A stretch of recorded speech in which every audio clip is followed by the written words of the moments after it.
Okay, so this is a 4.4 indeterminate forms and L'Hospital's rule. What L'Hospital's rule basically helps us do is it helps us to find limits that we wouldn't otherwise be able to find. So that's the main deal here. So I'm going to go ahead and go to L'Hospital's rule. L'Hospital's rule, it says you've got two functions that are differentiable and the derivative is not equal to 0 near a. It could actually be equal to 0 at a, but we're looking at the limit, so we don't really care too much at the actual function value there. We're saying that the limit as x approaches that particular number, let's say the limit is 0 and the other function is 0, or maybe the limits are infinity, positive or negative infinity. What happens is, the types of problems we're looking at is when we have a quotient, like this here. Whenever we have a quotient that is like this, where we have infinity over infinity or 0 over 0, it's called an indeterminate form. It's hard to tell what the limit is. And L'Hospital figured out that limit is actually equal to the same thing as if we took the derivative of the numerator and the derivative of the denominator. That would be the exact same limit. So it turns out that sometimes that helps us to figure out what the actual limit is. So let's go to example 1 here. So we have natural log of x over x minus 1, and we're trying to figure out the limit as x approaches 1.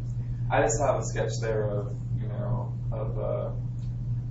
y equals natural log of x, and so, as x approaches 1, you can tell the limit would be 0. And then I guess I should have a sketch of, what the graph looks like. That is this graph, y equals x minus 1, and you obviously know what that limit is as x approaches 1, and that's also 0. So what we have here is we have a 0 over 0, which is an indeterminate form. So what we're going to do is we're going to go ahead and take the derivative of both sides. So a lot of times what we'll say is we'll let everybody know that we're applying L'Hospital's rules. So we might say, sometimes I see LH and then equals, and then I'll take the derivative of the top, so that would be 1 over x, and then I'll take the derivative of the bottom, that'll be 1, and I need to put the limit in there, so I got limit as x approaches 1. So we're saying that equals the same thing, and let's see if we're able to plug in a 1 there now. So it looks like if we were to actually plug in a 1, we'd be okay. So we can let the limit, and this is just 1 over x, of course, so we can go ahead and plug in a 1 in for the x, and so we actually get a limit of 1. So that's our answer. All right, let's go to the next example. Example 2, we want to calculate the limit as x approaches infinity, e to the x over x squared. Well, if we let x go to infinity, we know that both of these grow pretty quickly. You could actually argue right now, because of the hierarchy of functions, that the top one is going to grow a lot faster because it's an exponential function. But let's go ahead and just say right now that that would be infinity over infinity. They both would be huge numbers. We are going to do a little bit with hierarchy of functions because you really should be able to tell that the top is going to grow a lot quicker. But let's go ahead and apply L'Hospital's rule. So we would say, okay, we're going to apply L'Hospital's rule, and we're going to say that that equals the limit as x approaches infinity. And if we take the derivative of the top, of course, it's e to the x, and then the bottom is 2x. And we still have this kind of indeterminate form. So this is what I'm calling an indeterminate form. It's indeterminate because you could not tell what's going on as far as like which one or what the limit is. So it's hard to be determined. So we call it indeterminate. And then we could go ahead and do L'Hospital's rule again. So we kind of say LH, say, hey, we're applying L'Hospital's rule. So the limit as x approaches infinity, we do it again, we have e to the x, and now this time on the bottom we have a 2, which is just a constant. So we could be, much more confident that our limit is indeed infinity. So we applied his rule twice to figure out the limit of that. Okay. All right, example 3. And this is really straightforward. Okay, limit as x approaches infinity. This one here as well, you know, both of these functions grow, and eventually as x gets very large, so does the function value. So right now we would say that we have an indeterminate form. This would be infinity over infinity, so indeterminate. So we would go ahead and apply L'Hospital's rule. So we would say limit as x approaches infinity, and sorry for that. And then we would take the derivative, or find the derivative at the top, so we would have 1 over x. And then the bottom, you know, we would make it, probably change it to x to the 1/3, so it's a little bit easier to apply the power rule. So we have 1/3 x, and then we reduce that by 1, so that would be minus 2/3. All right. And so let me do, see if we could actually figure out what it is right now. Right, let me think for 1 second. We just kind of simplify it a little bit. So let's say this would be the limit as x approaches infinity. This would be 1 over x. And then let me go ahead and write this as, it's a little messy. Let's say this would be the same thing as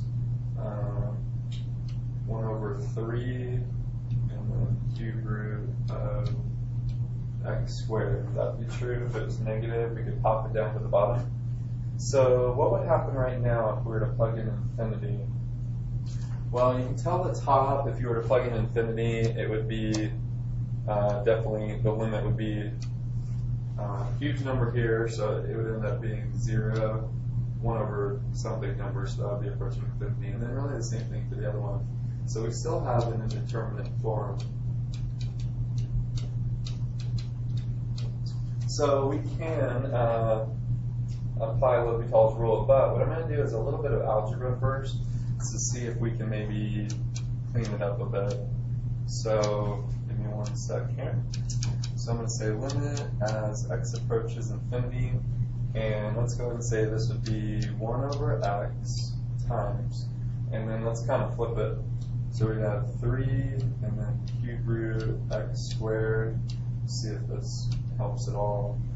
Alright, so now we've got limit as x approaches infinity. We've got 3x, and I'm going to go ahead and just make it 2/3 again. X to the 2/3 over x. And then we can do a little bit of work with the exponents there. So let's go ahead and say that this would be the same thing as limit as x approaches infinity. It would be 3 and then x, and then we could go ahead and subtract those exponents. So that would be negative 1/3. And now I'll go ahead and just kind of flip it back down to the bottom and see how that looks. Pardon that announcement. So cube root of x, that'd be the same thing. So pop that down to the bottom, make it a cube root again. So now if I plug in infinity in for the x, we could say 3 over some big number, so that would be a limit of 0. So all that work to analytically show that for a fact, this particular function, rational function here, has a limit of 0. Okay? All right. Although, you know, right from the beginning, never mind. I won't worry about the hierarchy of functions right now. All right, next problem. Find the limit as x approaches 0 of 1 minus cosine of x to the 6th over x to the 12th. So yeah, this one's kind of an interesting one. If you graph it, the graph is actually misleading on the calculator. So let's see. Plug in, go ahead and plug in 0 just to see what's going on. If you plugged in 0 here, you know, you'd have cosine of 0, which we know is 1. So it'd be 1 minus 1, and we'd have 0. So this definitely would be an indeterminate form. So we could, you know, we could apply L'Hospital's rule. We always have to have one of these indeterminate forms to be able to apply L'Hospital's rule. So find L'Hospital's rule. Let's see what we got. So we got, I'm going to do LH just to say what I'm doing. So L'Hospital's rule would be, let's see, that would be negative cosine of something, so that would be sine. So it would be sine x to the 6th. And then because of the chain rule, we have to go ahead and multiply by the inside here. So we have 6x to the 5th. And then on the bottom, we would just use normal power rule, so that would be 12x to the 11th. Okay? And let's see, what would we do next? A little algebra simplification. So, and also I got to put the limit in there, sorry. So I got limit as x approaches 0. And then I'm going to do just a little bit of algebra. So limit as x approaches 0. And I'm going to cancel the 6 and the 12. So that'll be sine x to the 6th over x to, oops, actually it would be 2x to the 11th, right?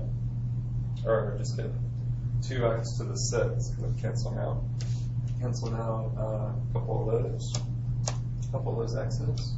So this would be x to the 6th. Yeah. Cancel out, 5 of those x's with 5 of the x's on the bottom. All right. So now I go ahead and plug in 0, and I get, 0 over 0, still indeterminate. So I've got to try L'Hospital's rule again. So I'm going to just let everybody know that I'm doing L'Hospital's rule. So I have x, or limit, I should say, as x approaches 0. And that would be cosine, right? Cosine x to the 6th. And then the derivative of the inside, because of the chain rule. And then the bottom would be 12x to the 5th. Okay? So again, we do a little bit of algebra. So I'm going to say I've got limit as x approaches 0, a little bit of simplifying. I've got cosine x to the 6th. And then on the bottom, I should have just a 2.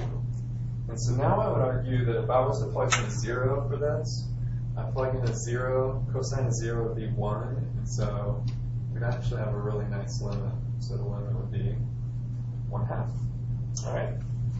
So that's a good problem, especially because the graph can be a little bit misleading on the calculator. All right, last couple of examples. Sometimes you have an indeterminate product, and the indeterminate products are, maybe you have something that is like 0 times infinity, and you're like, what? What is that? What's going on with that? So sometimes we can go ahead and make it a quotient, and then we can apply L'Hospital's rule, because L'Hospital's rule mainly deals with quotients. So let's see if we can kind of rewrite this a bit.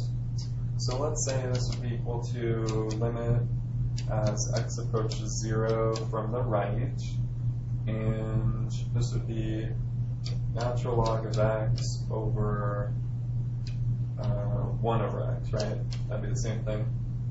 Times x is the same as dividing by 1 over x. So now let's go ahead and apply L'Hospital's rule. So we kind of let people know we're doing that with a little LH. So limit as x approaches 0 from the right, and let's go ahead and take the derivative. So derivative of the top is 1 over x. And then derivative of the bottom, I'm going to say is 1 over x squared. You can go ahead and do that off to the side, but I'm going to go ahead and just say we know how to find the derivative with the power rule. You make it x to -1 and then utilize the power rule. So we got limit as x approaches 0 from the right, and that's the same thing as 1 over x times, I'm going to flip the 1 on the bottom, and I don't want to lose that negative. So I'm going to say that this would be the same thing as the limit as x approaches 0 from the right. I'm going to cancel out the x's, so I have just a negative x. And now I actually could go ahead and plug in a 0 and figure out what's happening. And this would definitely be 0. If I wanted to, I could kind of think of this, this graph negative x kind of think about what it would look like, and it would be just this, and I would say, hey, this is y equals negative x. What's the limit as x approaches 0, from the right? And you can see here that the limit would definitely be 0, so pretty confident there. All right. Last example, example 6. This is called a indeterminate difference, and it says find limit as x approaches 0 of this expression. So what you can do is you can do a little bit of algebra just to combine this.